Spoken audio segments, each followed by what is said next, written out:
तो एक तारीख है 13 जनवरी 2026।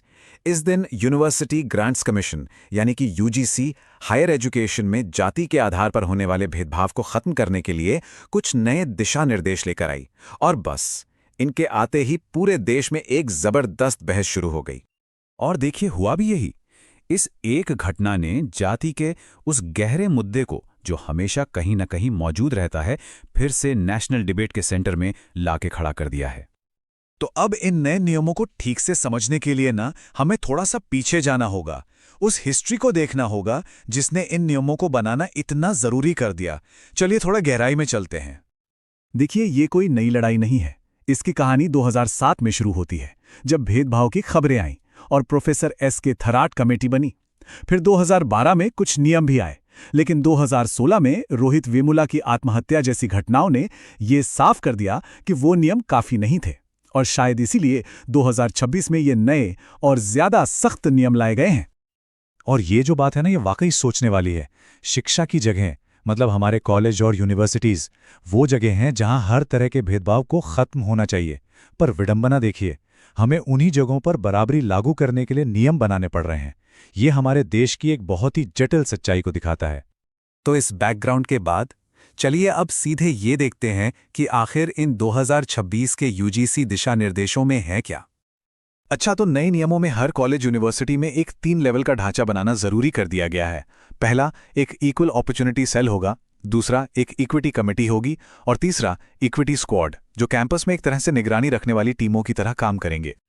और सिर्फ इतना ही नहीं, इन कमेटियों के अलावा भी कई बड़े बदलाव हैं। जैसे अब किसी भी तरह के भेदभाव की शिकायत 24/7 दर्ज की जा सकेगी। एक बहुत बड़ी बात यह है कि पहली बार SC/ST के साथ साथ OBC समुदाय को भी इसमें शामिल किया गया है। और हाँ, इसका दायरा सिर्फ स्टूडेंट्स तक नहीं रहेगा, बल्कि टीचर्स और कॉलेज स्टाफ भी इसके अंदर आएंगे। अब देखिए, इरादे तो अच्छे लगते हैं, लेकिन इन दिशा निर्देशों की आलोचना भी खूब हो रही है। इन आलोचनाओं को हम 4 मेन पॉइंट्स में समझ सकते हैं। तो पहली और सबसे बड़ी आपत्ति ये उठाई जा रही है कि इन नियमों से ऐसा लगता है मानो भेदभाव के लिए सिर्फ जनरल कैटेगरी ही जिम्मेदार है।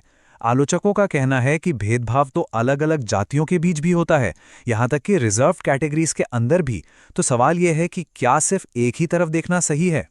दूसरी आलोचना इन नई कमेटियों के स्ट्रक्चर को लेकर है। कहा जा रहा है कि इनमें SCs, ST और OBC समुदायों के सदस्य तो होंगे, लेकिन जनरल कैटेगरी का कोई भी सदस्य नहीं होगा। ये बात थोड़ी अजीब लगती है, क्योंकि अगर कोई कमेटी फैसला लेने वाली है तो उसमें हर पक्ष का होना जरूरी है ना। तीसरा पॉइंट भी बहुत जरूरी है। मान लीजिए, अगर एक रिजर्व्ड कम्युनिटी का व्यक्ति किसी दूसरी रिजर्व्ड कम्युनिटी के व्यक्ति के साथ भेदभाव करता है, जैसे कोई OBC छात्र किसी SC/ST छात्र के साथ, तो उस मामले में क्या होगा? इस बारे में गाइडलाइंस में कुछ भी साफ साफ नहीं कहा गया है। और चौथी चिंता, जो शायद सबसे बड़ी है, वो है इन नियमों के गलत इस्तेमाल का डर। देखिए, पहले झूठी शिकायत करने पर सजा थी, लेकिन अब उसे हटा दिया गया है। तो इससे ये डर बन गया है कि कहीं कोई किसी टीचर या स्टूडेंट से अपनी पर्सनल दुश्मनी निकालने के लिए इन नियमों का गलत इस्तेमाल ना करने लगे। तो इस पूरे विवाद से एक बड़ा सवाल निकल कर आता है कि जाति के आधार पर होने वाले भेदभाव को सच में खत्म करने का सबसे सही तरीका आखिर है क्या? और कई लोग यही मानते हैं कि असली लड़ाई तो हायर एजुकेशन में नियम बनाने से नहीं जीती जाएगी। ये लड़ाई तो प्राइमरी स्कूल के लेवल पर शुरू करनी होगी। मतलब असली काम तो बचपन से सोच बदलने का है, ना कि बड़े होने पर नियम कानून बनाने का। और देखिए, यही सबसे बड़ा डर है। एक तरफ तो इन नियमों का इरादा है भेदभाव को कम करना, लेकिन दूसरी तरफ एक खतरा यह भी है कि कहीं ये अनजाने में कैंपस के माहौल को और ज्यादा पोलराइज न कर दें। कहीं ऐसा ना हो कि छात्रों के बीच जाति को लेकर दूरियां और बढ़ जाएं। तो आखिर में बात घूम फिर कर वहीं आ जाती है कि मुद्दा सिर्फ पॉलिसी या नियमों का नहीं है, बल्कि उस सामाजिक सोच का है जिसे बदलने की जरूरत है।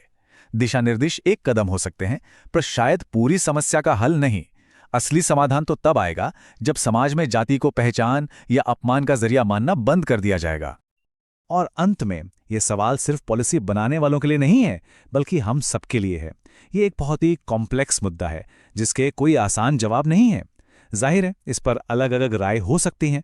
अब देखना यह है कि ये बहस भारत के एजुकेशनल कैंपस को किस दिशा में लेकर जाती है।